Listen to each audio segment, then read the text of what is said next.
Dun, dun, dun, dun.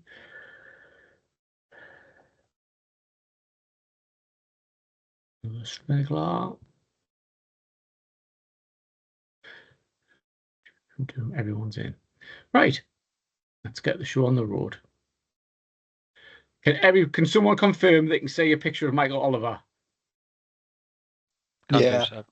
Happy days. Yeah. Brilliant. Yes. Excellent. Right. So let's work our way through. So this is the agenda for tonight. I don't know how long it'll take. It takes however long it takes. But we'll go through it. And like you say, if you've got questions, by all means, just shout out. But I'm going to try to explain a couple of the new law amendments and some practical guidance for that.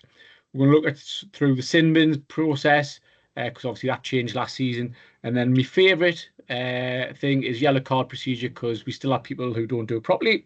So I'm going to cover that off. And we're also going to look at a mini soccer refresher, because that changed last year as well.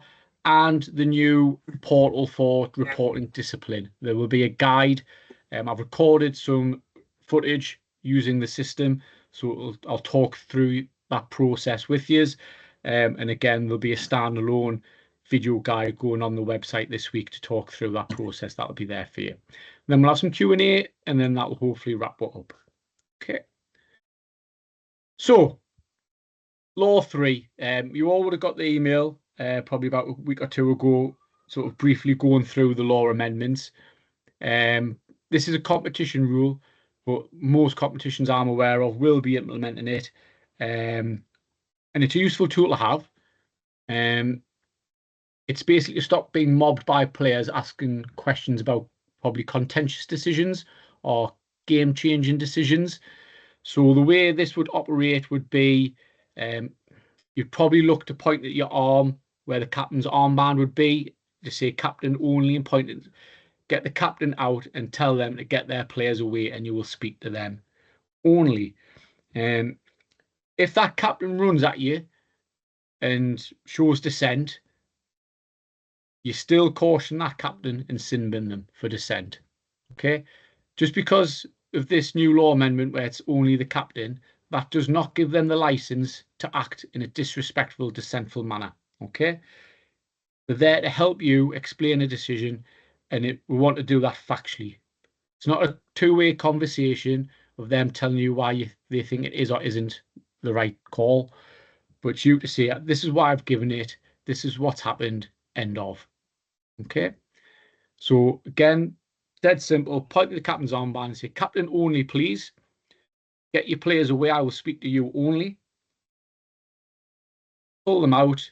Players get that 4.5 meters away from you.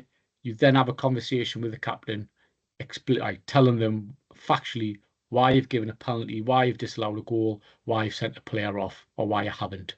Okay?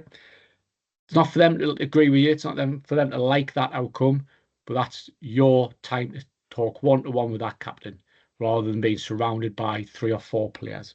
Okay? Again, reiterate, if that captain comes in a manner that is dissentful, you still caution that player and sin bin them. Okay? Any questions on the captain only policy? Seb, I'm assuming, Seb, I'm assuming that you talk to the captain first, even though he's coming disrespectfully, before sin binning them. Yes. So that would be the right one, Barry. Yeah. So you're going to say to him, like, you've come to us in a manner which I'm not happy with. I will explain the decision and then do the decision. Don't tell them what you're doing first, right? Explain the decision and say, I'll give a penalty because your number 3 has tripped him as he's entered the penalty area. That's what I've seen. That's what I'm awarding. You've come at us running from distance, waving your arms, screaming in my face. I'm going to caution you and sin bin you. Do your caution procedure, which we'll talk about later on. But yes, Barry, you're right. It's pointless cautioning and sin binning and then trying to explain it to someone else. But use that time and your personality as a referee to bring that captain back down to explain that process and decision, then sin bin them. Okay? Sorry, Seb. Will this include junior football as well? Yes. Is that how it yeah. All these law amendments are for everything. Juniors, over 40s, like vets, male, female, Like, it's there for laws of the game cover everything. It's not a professional game only thing, right?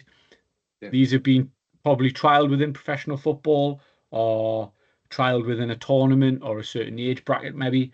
But because the laws of the game, all the things that we're going to talk about tonight, everyone on this call can do and will do. Okay. Right, cheers, Seb. Thank you. Champion. Right.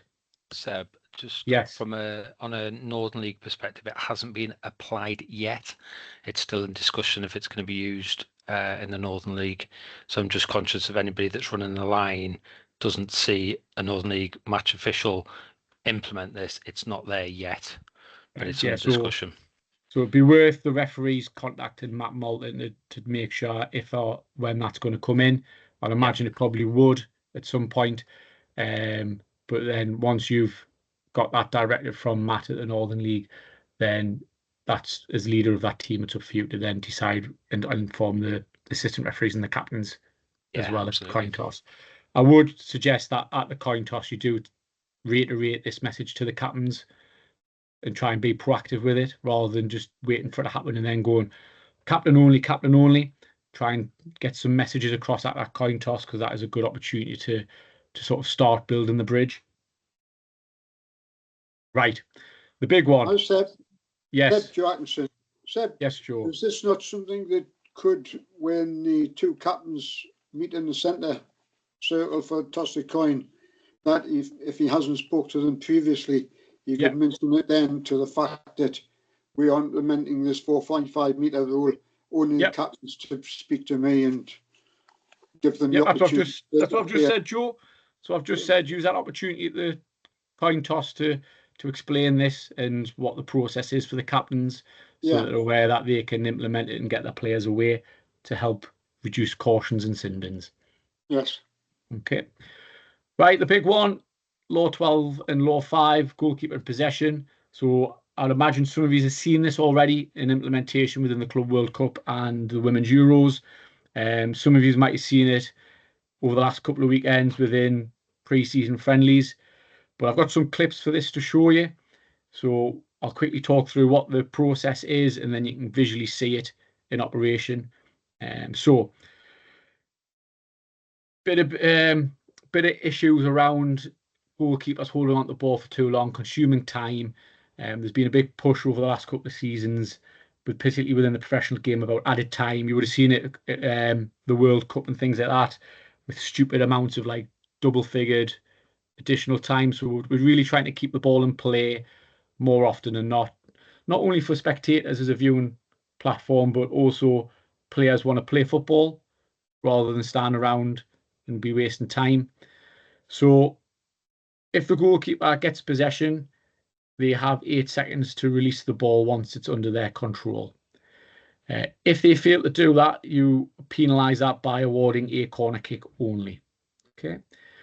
So what is deemed is the goalkeeper having control of the ball. So these are really important aspects.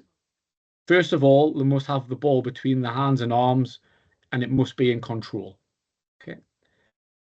It can be holding the ball in their outstretched open hand, so holding it in one hand.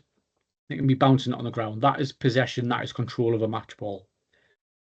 The big thing I want to inform you, and I don't particularly need heroes on a Saturday or a Sunday, and you'll see a good clip which demonstrates this. The goalkeeper must have the opportunity to release the ball.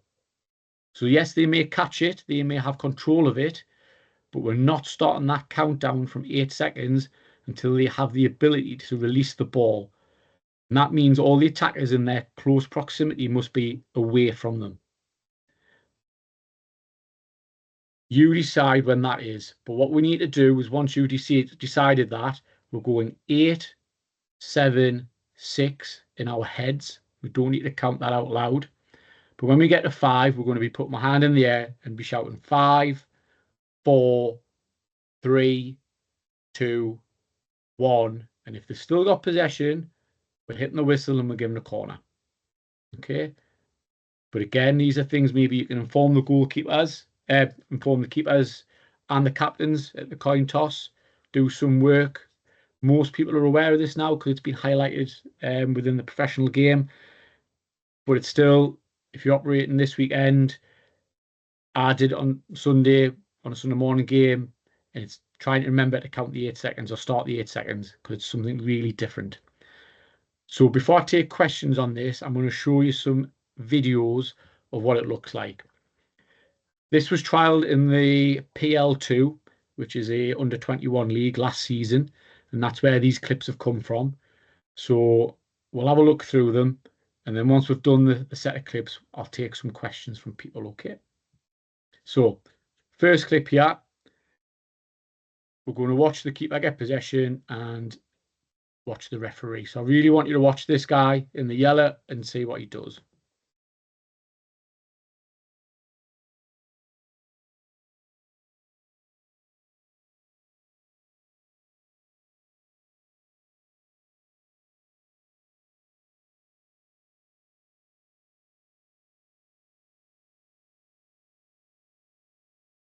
So you might want to caution for chucking the ball away, but I don't recommend that. So I'm going to quickly pause it at certain points.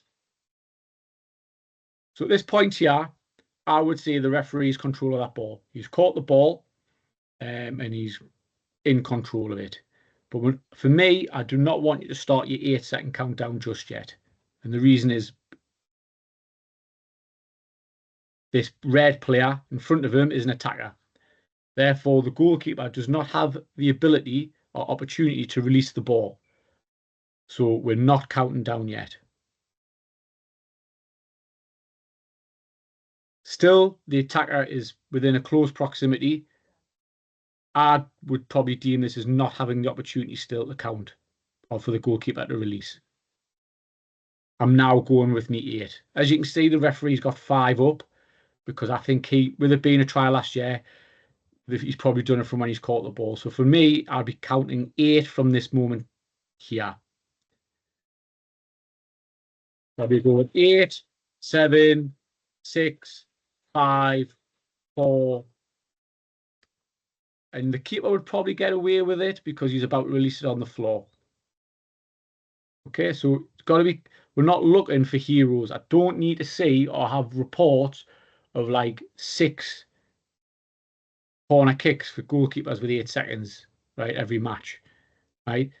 These clips, there was probably, out of all the PL2 football last season, which was quite a lot, if you think of all like the teams and the like classes, the old reserves, there was 8 incidents of where the goalkeeper held onto the ball for more than 8 seconds. So only 8 times all season this happened. Okay, so let's not get carried away with it. It's there, it's something new, but like I say, we don't need to be going looking for it. So this is the second clip. Goalkeeper's got possession. He's starting up. There's not an attacker near him.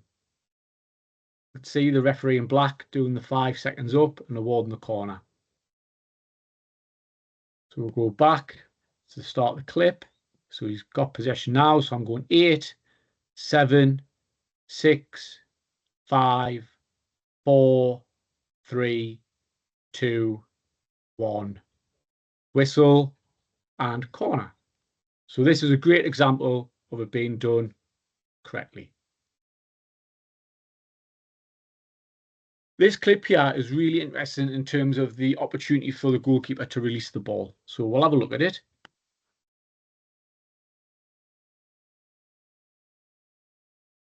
So he gains control of it, but there happens to be an attacker over the top of him.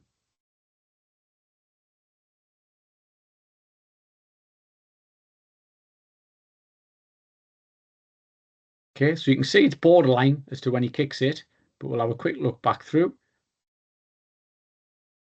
So at that point there, he gains full control of the ball.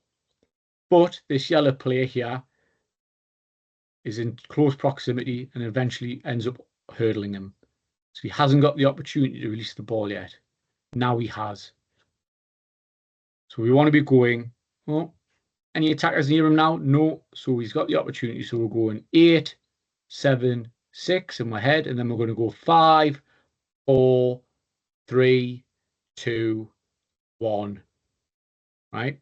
Now that's very close to 1, okay, and 0. For me, you could probably let that one go, but it's up to you. Personally, I think that's right on the edge of where I'll probably let it go on. And then if I can get an opportunity later in the game, either via the captain or the keeper, just say, look, you're getting close to 8 seconds.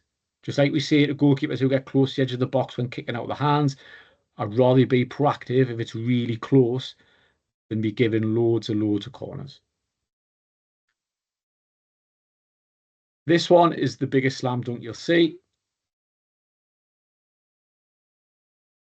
We're going 8, 7, 6, hand in the sky, 5, 4, 3, 2, 1.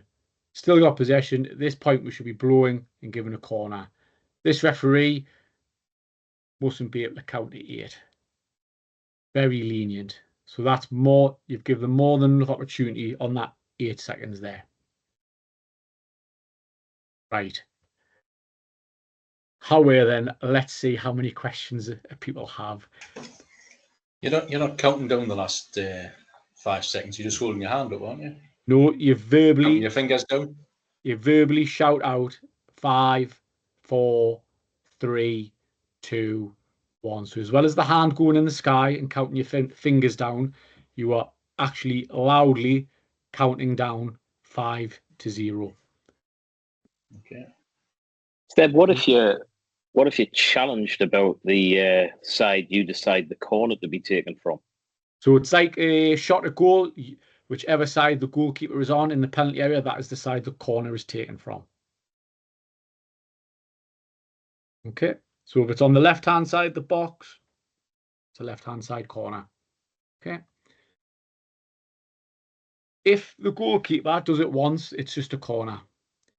If they do it a second time, it's a corner still, and I suggest you use the captain and the goalkeeper and, have a friendly bit of advice for that goalkeeper. If it happens a third occasion, it's a yellow card. Okay, mandatory, must be a yellow card on the third occasion.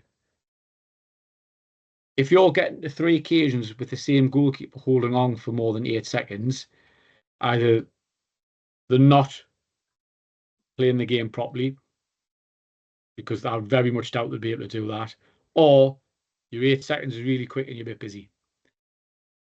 But first one's corner, second one's public rebuke with the captain, third one's a yellow card. But the restart must be a corner kick. Okay. I said, Joe, is this where the referee should be proactive?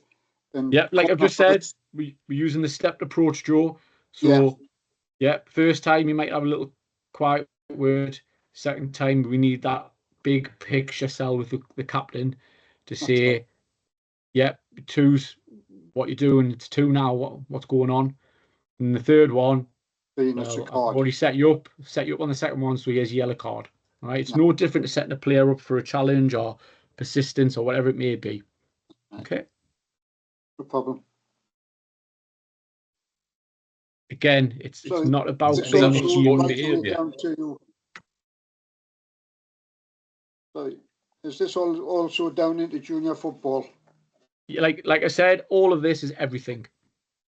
So it's Sunday morning football, it's youth football, it's vets football, it's Northern League, it's Football League, it's Premier League. That's fine. All levels and games will have this in operation this season. Yes. It's unsporting behaviour, sir. Caution would go down as other. Yeah. Unsporting behaviour. Unsporting other. Yeah. Seb, are all clubs being educated as well by this? Yeah, they get updates on laws of the game sent to them, so they're aware of that. And like I say, it's been quite well publicised within the Club World Cup and the Women's Euros. So it's not something brand new that's just been snuck in. So at the start of games, the coaches will not be coming to you saying they should know about it already. I would suggest, again, be proactive and say, just let you know, lads, 8 seconds in for the goalkeeper this season, just make your keepers aware. There's no harm in doing that through July and August, maybe, because we're not there to be trying to catch keepers out. We're not there trying to antagonise coaches and parents and clubs. So only it takes 2 seconds when you give them a flag to ask them to do ins and outs, or go and get the names of the subs, just to say, you are aware it's 8 seconds for goalkeepers this season, lads, and that's all it takes. Yeah. I've done 2 friendlies already, and the keepers didn't know about it, and the coaches didn't either. Right. Again, like that's what's about being proactive, isn't it? But I had like I chatted to them beforehand, like you just said, saying you're aware of the rules and that, but they weren't aware of it. right, well, it's for them to educate themselves as well. Like I say, they're aware of these. They get sent them from the FA directly about law changes. So, but I think it's no harm in you as a referee just being polite and reminding them of the changes as we go into the start of the season. For me personally, the few pre-seasons that I've done, I've mentioned the rule changes at the coin toss. Yeah.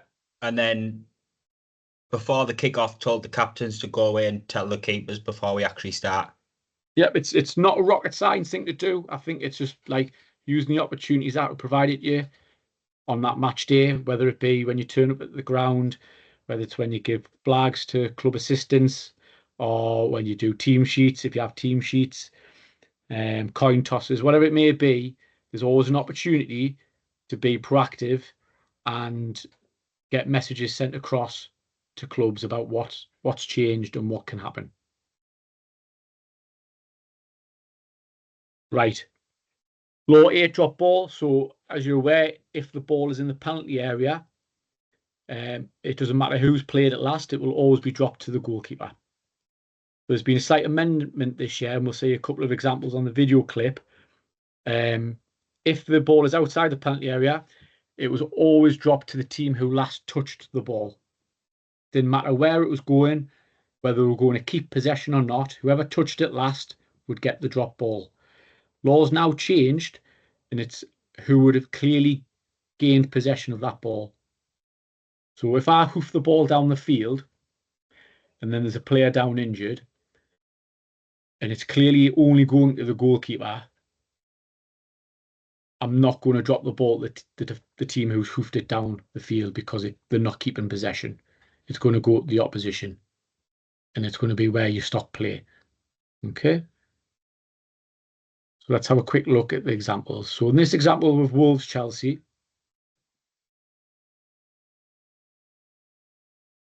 we'll see a free kick, and there's a head injury, and Chelsea are clearly going to get possession of this ball. Okay?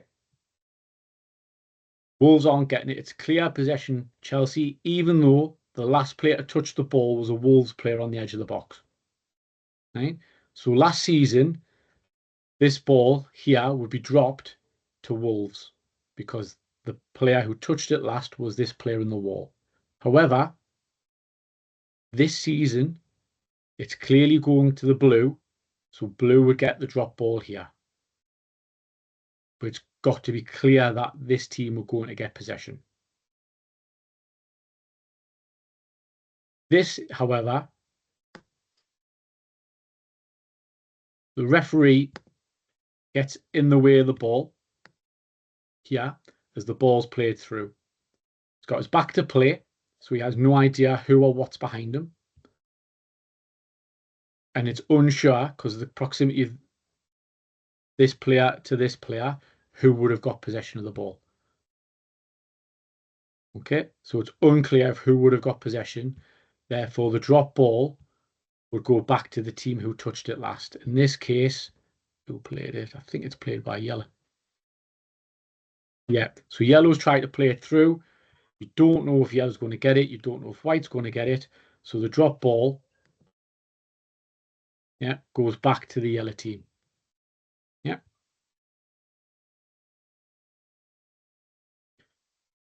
So it's got to be clear that that team are going to get possession for them to receive the drop ball.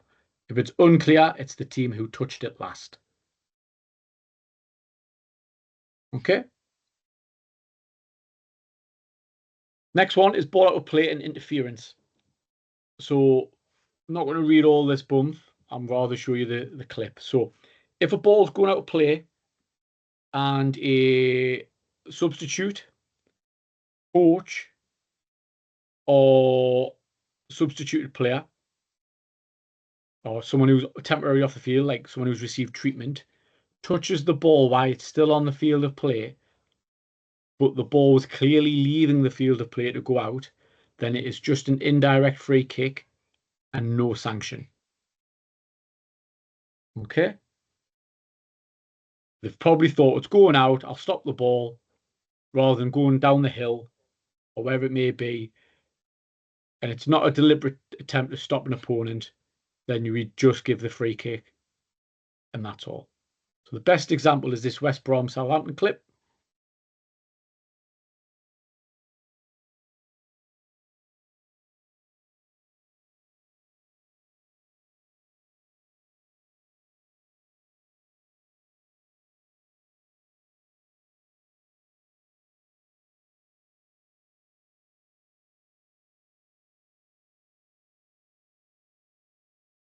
So this ball is clearly going out of play. All right. It's been kicked down the line. The manager's thought, all right, I'll just stop the ball, and then whoever's throwing is can just take it. The referee here and the fourth official between them have correctly identified that he's entered the field of play to impact the game and therefore sent him off. That's the correct outcome last season. This season, we would give an indirect free kick from where he touched the ball, and that would be it. You may use this opportunity to remind the manager just to, or coach or substitute or whoever is on there, that, you know, there's a reason they're on the side and not on the pitch. You know, use your personality to deal with the situation. But it's a free kick only this year. Here's another example. So we've got some subs warming up behind the goal.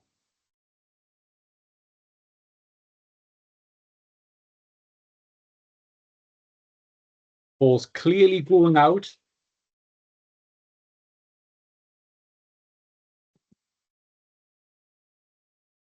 So the ball's clearly going out for a goal kick. And the substitutes warming up have stopped the ball. But it hasn't left the field of play, as we can see here.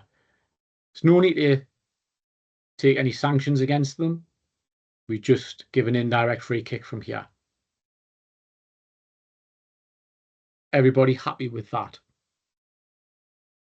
Can I just ask, you know, if it just happens once, like the first time it happens, does it have to be an indirect free kick? Yeah, it's always an indirect free kick. Right. He's entered the field of play and there's an offence occurred on the field of play. Right, that's fine. No we worries. can't be given anything else. We can't pretend we didn't see it and give a throw-in, or in this case, this clip, a goal kick. They've clearly come up the field of play. Their intention is just to stop the ball. They're not trying to be clever. They're not trying to do anything untoward. They've just probably got a bit excited or not anticipated or known where they're at. If it's to stop play, or like someone's running down the wing with the ball and they come on and kick the ball away from them, then that's intentional. That's a deliberate act, and we would sanction that with a red card. But in these two cases here, if this were to happen this season, we're just given that indirect free kick. Okay. Seb, you wiggled your mouse when the ball was at the substitute's feet, and you said the indirect kick would be from here. Yeah. True of the 6-yard area? Right. Splitting hairs if you want, but where was he? I just want to make sure I understand it. That's what I'm here for. So, well, you can see that's, if it's on the line, it's on the line. But for me, that's probably just gone past the goal area. So I would have it where the touch is, because that's where the impact is. Okay. All right. And if it happened inside the 6-yard? So if it happened inside the 6-yard, then it would still be an indirect free kick, and you would just bring it out to the parallel. That's what I'm asking. Yeah. Yeah. But I probably think that's just outside. But either or, it makes no real difference in this area because there's no real gain. But we'd look to bring that parallel here along along the edge of the goal area line. Yeah. I think that's a sensible thing to do, because they keep it really taking it from there with the advertising hoardings and stuff. But I don't know what grounds you referee on. Like, I don't have the Even my grounds don't have these on, man. But yeah, just bring it to the edge of the goal area if it's inside the goal area. Okay. Any more questions on ball in and out and interference? So, quick one from me, mate. Yeah. What happens? Obviously, I know it's probably unlikely this, but what happens if the same coach does it twice in one game? Do you sanction them then, or? But it's again like a player, isn't it? So you've got to deem whether it's intentional and whether it's impactful. Yeah. So if we look at the two video clips here and say it happened again in one of these clips, then is it persistence? It's twice. The action itself isn't a yellow card. So but if you're saying he's done it twice, then it's up to you to decide whether you want to go and take firmer action. That may be a more firmer approach in terms of how you speak to them and deal with them. Because the first time I'd probably just say, you just got a bit carried away, didn't you? I'd use humour. But if it's a second time, I may want to use a yellow card. Because it wouldn't be a red, because he's not impacted play. Yeah, of course. So I'd be going, me personally, I'd probably use a stronger rebuke and say if it happened again, then he might not be around to see the end of the game. Yeah. But again, use your personality. It's not for me to say on things like this, like, got to do this if it's second time, got to do this if it's third time. I want you to go and manage games of football. I want you to use your personality to speak to people. Yeah, it's not about us and them. It's about working together within the footballing world. Okay, right. That's the law amendments done. The two favourite areas. This is more of a firm word from myself. So sin bins, last year we changed. So we use sin bins for dissent. Okay, so it's a C2 code. If you are cautioning someone for dissent after the match, it's C2 only on the system. But please email discipline@durhamfa.com to say that it's dissent after the final whistle. Otherwise, we will get in touch with you and go, why have you not sin bin this player? Because you don't put the times aren't required on a caution form. Dissent towards you, waving arms, screaming, shouting, whatever it may be, running at you, there's got to be a sin bin. It can't be adopt an aggressive attitude, because that is dissent. So it's got to be a C2 sin bin. We can't be putting it in as anything else. If you're reffing a 90-minute game of football, it's a 10-minute sin bin. And that's 10 minutes of playing time. Right? If there's a lengthy injury or whatever it may be, then that doesn't form part of that 10 minutes. Right? You pause that time. They can only come on at a stoppage after 10 minutes. If your game's less than 90 minutes, so it could be a vets game, it could be a youth game, right? It's an 8-minute sin bin. So it could be under 12s, it could be under 14s, it could be under 16s, it could be over 40s, right? It's an 8-minute sin bin for them players. And again, the same principles apply around timing of that 8 minutes. It counts as a yellow card in the game. So if it's the first one, and then they come back after the sin bin and commit a reckless challenge or another cautionable offence, then that's their second caution and they're sent off. If they've already got a yellow card and you're going to caution them and sin bin them, well, that second yellow card means it's a second cautionable offence, therefore it's a red card. Right? So it's technically a permanent sin bin. We're just back to 2 yellow cards, and a dissent is part of that. Yellow card procedure, right? Please do the basics right. You've all done your referees course, whether it be recently or many moons ago like myself, but things haven't changed, right? Please isolate the player, ask for the name, write their name down in your book. Okay? Tell them why they're being cautioned, show them the yellow card. Do not take player numbers only. Right? If you just write down number 5 in your book or on your card or however you write down discipline, right? And There's no team card, no team sheets. They've got the wrong number on. The team who you from the player that you've cautioned disappears straight after the match and you can't get the name. Well, guess what? That's your problem, right? I'm not there to mop up trying to find out which player you cautioned because you wrote down number 5 because you didn't take the name because you thought it's easier just to write down the number, right? If you're going to ask for a number, you can ask for a name. And you need the name to do the report. Okay? So, again, if people start just doing numbers and I find out, then there'll be things in place to deal with you. All right? It's my biggest pet hate in the 3.5 years of being an audio. It's a simple thing to do. So please do it correctly. Okay. Ran over. Can I just quickly ask? Yes. You know when you say about the yellow card procedure? Yeah. If you have a nasty challenge that you think could spark, I don't know, a brawl or, you know, that could cause you problems, are we all right to get the yellow card out straight away just to make everyone aware that it is a caution? Ideally, no. You don't have that ability. You can blow your whistle, get involved. You can put your yellow card out your pocket and hold it down. But you can't be waving it around, right? Because you still need to take that player's name. Yeah. Right? Yeah, that's fine.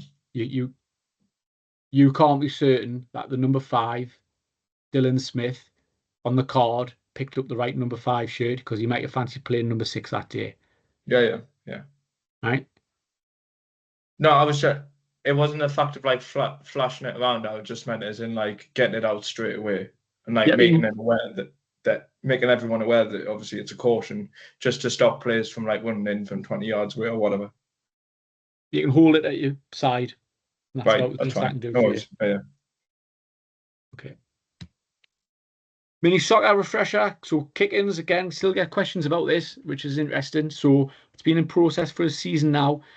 Kick-ins from the sideline, players must be 5 yards away. But they can either kick it straight in, but they can't score a goal, or they can dribble it in and score a goal. So I'll talk about kick-ins. So if they kick the ball in, they can kick the ball at any height they like. There is no head height rule in mini soccer, right? If they want to kick the ball in like it's a cross, fine.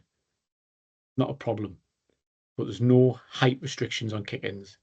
The only restriction is that they can't score a goal from it. A passing, right? Oh, sorry, a passing or dribbling. A dribble must be 2 touches. So they must kick the ball in and then take another touch. Once they've taken 2 touches, that is classed as a dribble. At that point, they can then shoot and score. Okay? So it must be a minimum of 2 touches to be classed as a dribble in. Heading, no heading. All right? Under 7s up to including under 9s. So there's no height restrictions, but they can't head the ball. The players are going to have to wait for the ball to either bounce and control it, but they cannot head the ball. And we're talking about deliberate heading. Right? If the ball is kicked, it happens to hit one of these young players in the head, that is not punishable by an indirect free kick. It's play on, right? It's got to be a deliberate heading action. Okay. Indirect free kick from where they've deliberately headed the ball. If it's in the penalty area, you bring it out to the nearest side of the penalty area where the offence took place. Okay. Any questions on that before I go through the discipline video? Any questions so far people want to ask before we go into the last couple of sections? The heading, has that not gone to under 10s this year? As far as I'm aware, it's still at under 9s when I checked. Right, okay. I thought it was following up to the last year's under 9s. I will double check and send some information out this week if it's changed. Cheers. Okay. Seb, could I just ask you? Last year's amendments for mini soccer was introduced that from 25-26 would be included. Right. That's what it said. That's what it said in the amendments. Right, I'll have a look at that. Someone else have a question? I said I'm just on the drop ball situation. You know, if the ball, obviously there's a head injury and the ball looks like it's going out for a throw in to the opposite team. Yeah. Is it then a drop ball to the opposing team because it was going to be back in their possession with a throw in? No. So I Right. very good question. It is a very good question. They would have had to get possession on the field of play. Right. So that's a really good question, to be fair. Like, so if it's going out and it's clearly going to be the other team's throwing, like you say, or a corner or whatever, it's the rules or the laws written that they would have to gain possession. Like, it'd be obvious that they would gain possession of the ball.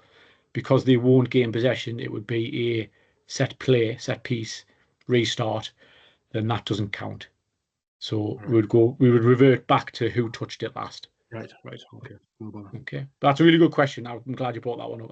That's something I hadn't thought about, to be fair. Yeah. Cool. Anyone got anything else they want to ask about what we've covered so far? No. Right. So whole game system is no longer in use. It's defunct. If you log on, you can get onto it, but you can't do anything on it. So for this season onwards, from the 1st July, you must use referees.thefa.com. So just in your top bar on your web browser, whatever you choose to use, you don't even need to type www. It's just type in referees.thefa.com and it'll bring up what I'm about to show you. For me, I'm going to play about with it, doing this video. I think it's better. I think it's simpler to use. I think it's a hell of a lot easier to find teams and leagues. So normally, like if leagues were sponsored by a company, so like if I think of the Orange Box Hartlepool Sunday Morning League, you would have had to literally put that in verbatim. You'd have to put the title sponsor in. Now you can just type Hartlepool and it'll bring up all the leagues with Hartlepool within their name. Teams, you've still got to put a place name in. So all our teams have place names. So if I've got, let's think there's something, Parkview, for example, or you'd put in Chester, like Waldridge, you'd put in Chesterley Street, Waldridge, Chesterley Street, Parkview. You've got other place names still, but it'd bring up all the teams with Chesterley Street. So it's a much simpler system to use. So I'm going to show you this video. This video will be on as a standalone guide on the website, and I'll put some voiceover of how to use it. But this is a really little short but good guide of what it looks like. So when you log in, this is the screen you see. Okay, you've got discipline and registration on the side. You'll all be registered, but you go to create a match, and it gives you some drop-down selections. So we're going to select a match date. So you just click on whatever day you played the game.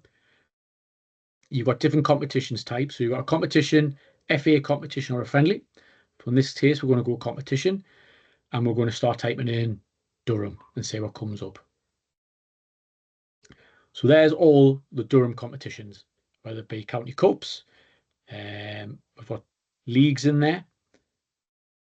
So we've got the swim, all the different leagues that Durham are involved in. Put Sunderland in. So there we go. We've got the over 40s league. We've got a futsal league. And we've also got the Sunderland Sunday League. Again, put a few more examples. So we've got Hartlepool. Must only be one. So we've got the Orange Box. Teesside. Guess what? Brings up Teesside Junior Football Alliance. So TGFA.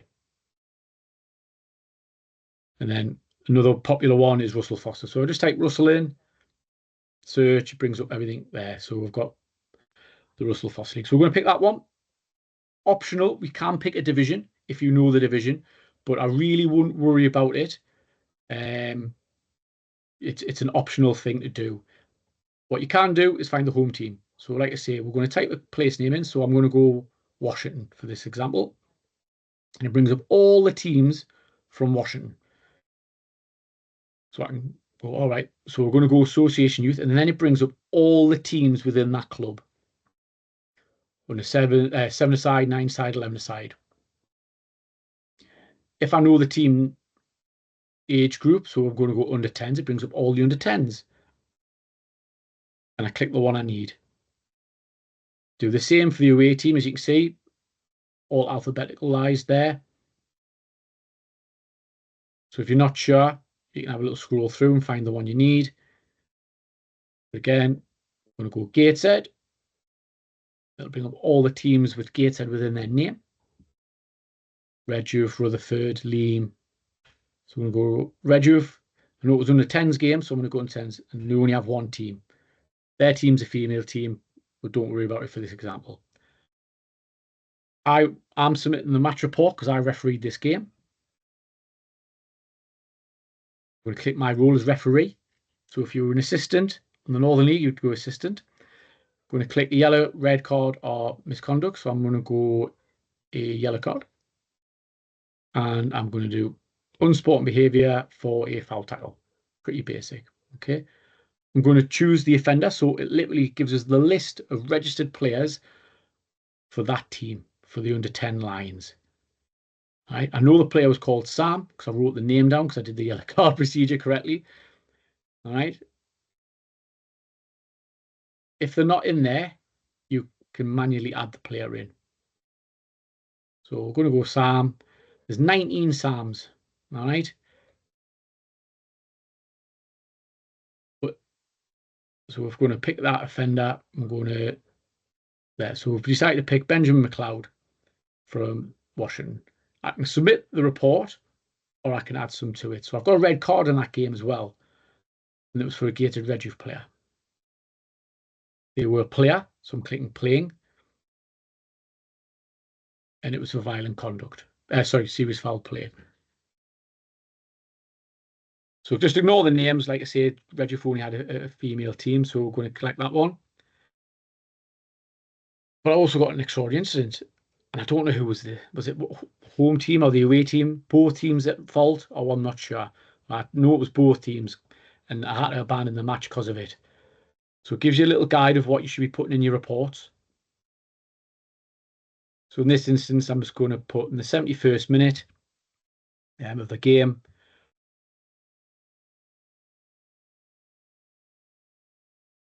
And then the player, so Sam Smith of Washington, punched. And then we've got the opposing player, Lucy Dean.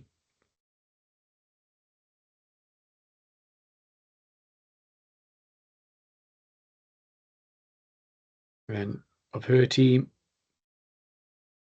And I've just put causing a mass brawl. But obviously I'll put a bit more detail in using the bullet points above to help us write this report. And then because both teams were involved, that I'm reporting, putting a little bit more information. And then writing why I abandoned the game.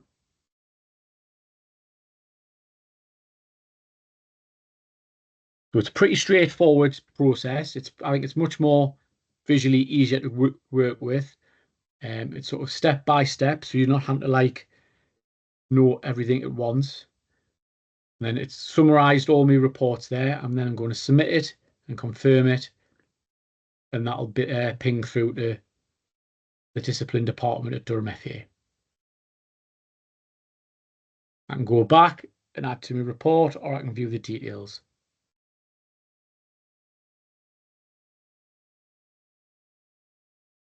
So if I need to add anything additional to it, I can go back in and do that. But that at the minute is submitted to discipline at Durham FA. So I hope that was useful in terms of the video walkthrough of the new discipline system. I personally think it's better to work with as a referee. But that's where all the discipline will go. If you get stuck with anything, by all means, let us know. Always available either by phone call or email. And rather you get it right than just put something in and bundle it through, because I'll only end up having to come and ask some questions for you. Right, I'm going to come off screen sharing. Can I just ask? Sorry. Yes. Can I just ask quickly? You mentioned about assistant referees within the Northern League. But we have to report this, like, you know, if we have like cautions in our games as they are, will we have to do this for every game? No. So as an assistant referee, you will only put any discipline if you are involved as a match official. Right. If you wave your flag and say to the referee, I want number 6 cautioned, you don't put that caution in. It's the referee who'll do that. The only discipline you will need to put as an assistant referee will usually be around an extraordinary report, supplementing the referee's discipline that he does or he or she does. So if you say Seb's head-butted someone else, the referee puts that send-off in, not you, but you may put an extraordinary misconduct report in saying, I've witnessed this, or this brawl's happened and I've been part of that, because I know Tracy does go to assistant referees for some additional information. Yeah, that's fine. No worries. Thank you. Okay. Seb, I was just going to ask, when it said myself or somebody else, what does it mean by somebody else? So that may be a parent or carer. All right, okay. So you know, they may submit that on behalf of their child. Okay, fair enough. No problem. I guess the biggest change I noticed on that was you don't write a report for red card offences now. Yeah, we don't need them anyway, unless we goes to a personal hearing. Yeah, so is it wise for us to make note and record dismissals in case there's any future appeals on the back of that? Yes, because every club has a right to appeal. So just because you put it in, you still, you're going to have to write down that, you sent off Seb Stockbridge for a head, you put violent conduct, and then I suggest you do keep a note somewhere. Yeah. Keep a note somewhere of why in some detail, just in case they decide to appeal that decision. Yeah, you used to be able to check the history of your reports, couldn't you? So it's best now to keep a record yourself now. Yeah, please do. Yeah. Yeah, no problem. Thank you. Any further questions? No. Excellent. Yes, Seb, just one quick one. Yes. Durham FA handbook states referees wear black or one other colour being yellow. Yes, that's correct. That is correct. Because I've witnessed in the Durham County Under 18 League, referees wearing blue. Right. Well, it's black's the primary colour and yellow's our alternative. Well, it is. They have a DFA badge on, but I take it. My assumption was that it's a training top that where they can put get the DFA badge put on it. So obviously, without kit partner, they can put badges on kit, but ultimately it's black and yellow, the two colours that Durham FA officials wear within the county. Yeah, well, this was the County Under 18 League. All right. That I've witnessed it. Okay. Also, Seb, what kit are we using at grassroots? Is anything you like? I'm sick of this question. I'm sick. Sorry, I'm not too sure. Nike. So you can wear any black top. I don't really care how much money you want to spend on what you want to spend it on. I don't care whether you wear Nike, Joma, Adidas, Puma, Umbro, whatever you fancy. Knock yourselves out. But it must be a black top. No problem. Sorry, Seb. It's all right. So you're only the umpteenth person to ask the question. No, I've all because someone's decided to bring some new kit out. Everyone's got to wear the new kit. Like I said, you can wear whatever you like, as long as it's black. The Puma is a nice fit, and I'll say that. Well, I just get given me kit and I wear what I wear. I'm not really that bothered. No problem. Just it is what it is. It's a referee top. Right. Any other questions then? Any people want to ask? Yes, Ty. Going back to kit colours, what happens if, like, say, one's in black and the other one's in yellow? No one will be in black. The black will not be a sanctioned colour within Durham. Maybe navy. Well, I suggest you probably decide which colour is the least impactful, or you make the opposition wear bibs. Yeah. All I would say as a referee, we should not be wearing bibs to referee games of football. Yeah, no. Cool, no worries. Okay. Yeah, Champion. thanks. No problem. Steph, I've got one. Did anything come out about appropriately sized shin pads? Nope, it's the laws of the game state. It's down to the players. It's the player's responsibility as to what size shin pads they have, but they must have a form of a shin pad in. Okay, I got the impression that was changing this year, and yet I didn't read it, so hence the question. It changed last season, so it no longer became the responsibility of the referee or match official to ensure that the shin pad provided adequate protection, because that's how it was worded within law. Now it's down to the sole responsibility of that player as to what they deem is appropriate size and coverage for their shin. All I would say is if players don't value the legs, then that's up to them. Under 18 football is down to the coach, the parent, or the guardian. It's up to whoever's responsible. It's not That's as right, referees. that's As referees, it's not our responsibility anymore. So That's right. it's not for you to go, well, the coach can decide how big they are. As long as they've got a form of a shin pad in, then crack on. Yeah.